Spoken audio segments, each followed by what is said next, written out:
I'm not a fan. I'm like getting chills just like looking at it, honestly. Okay, I'm sure y'all have seen these new IKEA Gay Pride Month couches that they released at the end of Pride Month. It's very cool. I'm glad that they are doing gay themed couches. I always appreciate that. However, some of the couches went viral for being interesting, shall we say, and we'll get more into that in a little bit. What I'm going to be doing in this video is basically going through each of the couches, giving my honest reaction as a gay myself, and then I guess letting you know whether I would indeed have this couch in my home to amplify the gayness of my home, of course. But before I do that, I quickly do want to say that like I actually am really happy with IKEA for doing this, especially because they included a lot of identities in their couches that are not really typically represented within the LGBTQ community, such as an asexual couch, a two-spirit couch, a gender fluid couch, and it's really amazing to see all of these smaller quote-unquote identities, i.e. identities that people just don't really know as much about as they do like gay and lesbian and bisexual and things like that, actually being, you know, recognized and had couches made for. That's the deepest honor. If a couch is made for you, that's how you know. But anyway, I wanted to say that because I'm probably going to be making fun of these couches, at least some of them. I've already looked at the couches. I think we all know which couch I'm going to be discussing a little bit, but I wanted to like call to attention the good stuff because it's not all bad. So without further ado, I will go one by one. I have, if you see me looking to the right, I have the couches on my computer screen there. But I'm also going to put them here in the world of this video so y'all can follow along. So I'm going to rate these 1 through 5, 1 being this couch is not good, I don't want this anywhere near my home, and I don't think this represents this identity very well. And 5 being, wow, this couch is amazing. I totally see the LGBTQ identity showing through, and I would put this in my home. So I'm going to go in the order of IKEA's image that they released of their love seats. They have 10 different love seats. The first is the two-spirit flag love seat, which is a gender identity specifically in the Native American community. And it looks, first of all, like a very comfy couch. I'm looking at like the black material that's on the couch. It just looks like I would enjoy sitting in it, so that's always a plus. We enjoy comfy couches. But the design of it is really cool too. I like the bright rainbow pillow, and it's, you know, bright contrast against the black couch. And I believe there were feathers on the other pillow. But overall, I like this couch, and I think it would be great in home. So I'm gonna give the two-spirit flag couch a 4 out of 5. Anyway, I will move on to the next flag, which is the asexual flag. And I myself have recently come into my asexual identity. I am demisexual, which is under the asexual umbrella. So it's really awesome to see my identity being represented in a couch. However, my first thought when I look at this couch is jellyfish. It just looks like I'm like lying at the bottom of the ocean and there's like a jellyfish like blah on top of it, you know what I mean? Like the little jellyfish thingy. And I don't really quite know how I feel about that. I feel like if I sat on this couch, it would eat me, and that's kind of like a scary feeling. Yeah, it looks ominous. Now it's looking like a mouth to me. I don't know what y'all are seeing when you look at this asexual couch, but like, this is looking like very ominous and creepy. So despite me being glad to see my identity represented in a couch, I think I would not want this in my house. And also, I think the asexual identity is represented by like axolotls, or however you pronounce them, like in the animal world. So I guess this like could be axolotl-esque, whatever. But I feel like if this were to call attention to any like sea creature, I would want it to be more axolotl, less jellyfish, if you know what I'm saying. Alright, I'm gonna give the asexual flag couch a 2 out of 5 because it's not like the worst couch that I've ever seen, but like it's creeping me out, so I'm not a fan. Okay, next up is the transgender flag couch. Another one of my identities represented here. I just have so many LGBTQ identities, haha. But I like this. This looks like something that would be like in my family's home, like my grandparents' home or something like that. And I love the trans flag colors. Those are like just such pretty colors. It makes for a very aesthetic couch, I would say. Just from looking at the couch, it doesn't look like extraordinarily comfy. It sort of looks like one of those couches where like it looks like it could be comfy, but then you sit down and you don't like sink into the cushions. Like I like to like sink back into the couch. And this looks like you would like sit down and it would be like sort of soft but like mostly firm, and like you couldn't really get in there. So that's my only qualm with it. But overall, I'd say this is a lovely couch, and I would rate it a 4 out of 5, I'd say. I might not put it in my own home purely because of the comfort thing, but I guess we will never know the true comfort level of these. Okay, this next couch I think is the one we were all waiting for. This is the Bisexual Flag couch. So this is the one that kind of went viral because everyone was bashing it. And like for a good reason, I guess. Like it's a little creepy. We're gonna deconstruct it. Let's get into it. So as you can see, it has the Bisexual Flag colors, which is pink, blue, and purple, and that's great. However, those colors are represented through a bunch of hands, like pressed all over the couch, which is, oh, and I'm actually noticing now there's like physical, like built out hands on the armrests going like that, and that is creepy AF. I'm not a fan. I'm like getting chills just like looking at it, honestly. But then it gets worse, but wait, there's more. It says, and like, I'll apologize in advance to the to the creator of this, because I know that, at least I believe the creator added these words because of a poem that they had written about their own bisexuality. However, it's just like a lot. So it says, when you change or to and, nobody believes you. Okay, so there's two like main problems that I have with this.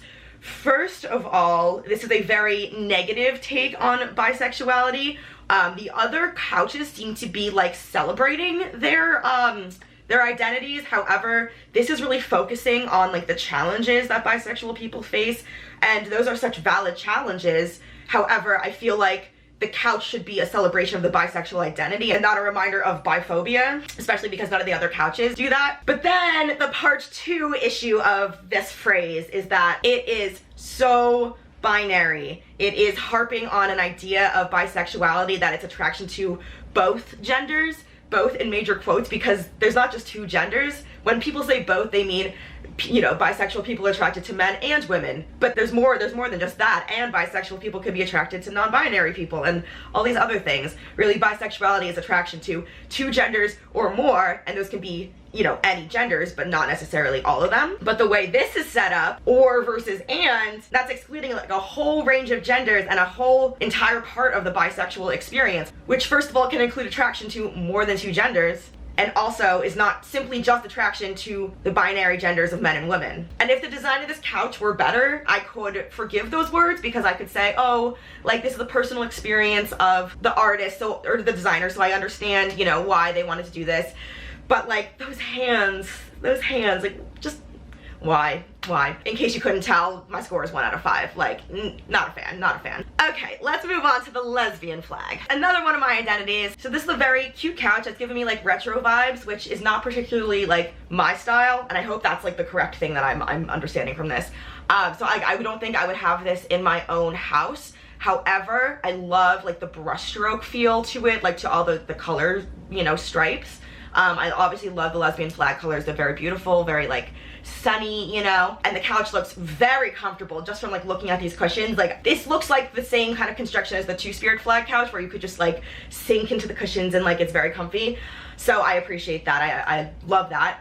And now that I'm looking at it, it also looks like the stripes are kind of like people cuddling, which is very cute, and I like to cuddle. So I appreciate the lesbian flag couch. I'll give it a 4 out of 5. I wouldn't put it in my own home, but I'm not gonna reduce the score just because it doesn't match like my particular like design style. Okay, next up is my favorite couch. Oh my gosh, when I saw this couch, I was just in love. This is one of the most beautiful couches like I've ever seen. Just all the flowers and like the rainbow and just like the delicateness of it and like the growth through the couch, like amazing. I don't know if I said, this is the Progress Flag couch, and the Progress Flag is the one with like the rainbow stripes, and then the triangle with the black and brown stripes, the trans flag color stripes, and now the intersex flag colors in the very center of the triangle. And I don't quite see those extra additions represented in the flowers here. In other words, there could have been black and brown flowers, but still it's a beautiful couch. And I'm gonna give it a 5 out of 5 just because I love looking at it. It's like, it's an art piece, you know? Like, this is not something to sit down on, I don't think. This is, you know, something to observe and see the flowers growing out of the couch and think about all the progress and growth that the LGBTQ community has made in the world, while also knowing that there's still more to grow. But I think it's a good thing that it's a couch not meant to be sat on, that it's just, you know, like a little piece of art, because that's definitely a beautiful and valid way to approach this project.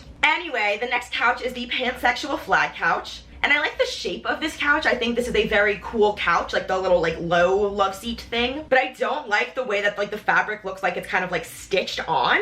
And it almost looks like it's like about to fall off. Like it looks like it's peeling, which I don't like, you know? And also, despite me liking the shape of the couch, this doesn't look like a very comfortable couch. This doesn't look like something I would like want to sit on long term. It looks like something I would like sit on in like a waiting room, like the comfort level of it, you know what I mean? So I'm gonna give this a 2 out of 5, honestly, because it's just not my favorite. I like the colors, but I think that pansexual people deserve a better couch than this because it's such a beautiful identity, and this is not a very beautiful couch. But if there are any pansexual people watching, let me know what you think about this couch, because maybe people will like it. I don't know. All right, next up is the Transgender Flag. Again, I guess there's 2 trans flag couches. Interesting. I feel like they could have chosen another LGBTQ identity. I don't know which other one they would have chosen, but there are so many other ones out there that are, you know, not represented here, so it's interesting that they have 2 trans flag ones. But I do like this one. It's a very pretty, like, you know, sky theme. I love the color, like blue. That blue is my favorite color. And I love how, like, the rainbow is the trans flag, like, coming out of the clouds, and, like,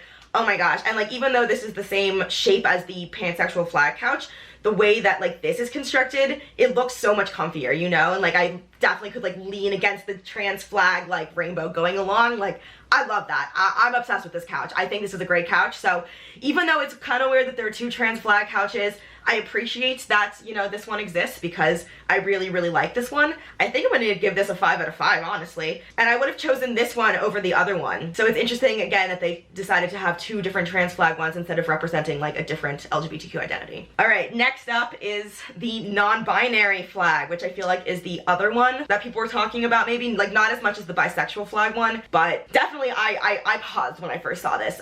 So first thing it looks like is bondage, harnesses, like sexual things. It also kind of looks like it's like still in the factory, like waiting to be shipped somewhere, and like those things are like the zip ties that you have to like cut off once you get the couch in order to like put the couch in your home. It's also interesting that they didn't even put like the stripe colors in the correct order of the non-binary flag. I think it's yellow, white, purple, black, and the stripes here go like purple, white, black, yellow, purple, white. Oh, maybe it's a pattern, maybe it's like the repeating of them. I have no idea. They could have just like done it better, but like this whole couch could have been better. I'm not feeling this. I don't feel like this speaks to which non-binary identities are. Like, non-binary identities are very like limitless and like free, and this just looks very like constricting, which I don't appreciate. So I'm gonna give this a 1 out of 5. Sorry, non-binary flag. Actually, maybe 2 out of 5. I don't know. Let me know what you think in the comments, like if it's a 1 or a 2, because like it's not as bad as the bisexual flag. We'll figure it out. All right, and last but not least is the gender fluid flag. So this is my identity as well, and I definitely see the fluid elements to it with these like little like shapes. It definitely looks like ripples in the water, or like an amoeba or like something, but like definitely like the fluidness. I'm not really a fan of like the black spots though. Like I more prefer like the lines and the waves and things like that. The black spots kind of remind me of mold for some reason, which I don't really want on my couch. And I'm also not really a fan of like how the colors are on the couch itself. It looks like tie-dye kind of, which is like not a bad thing. That's just not what I would want on my couch personally. And I feel like I'm not like picking up the full range of colors from the gender fluid flag. Like, I feel like the gender fluid colors are very bright and vibrant, and these versions of the colors are a little more muted, which I don't like, but other people might like it. Obviously, we all have our own opinions. So I'm gonna rate this a 3 out of 5 because it is average. Like, it's not a horrible thing, and I love that they included it, but it's not like my favorite either. But it does look comfy. I forgot to say that. Like, it does look comfy. So there you have it, my thoughts on IKEA's 10 different love seats inspired by the pride flags. I'm very curious to hear whether you agreed with my ratings, so definitely let me know what you think of each of the couches down below. And be sure to subscribe and click the little notification bell so you can find out when I post my next video. Talk to you later, friends.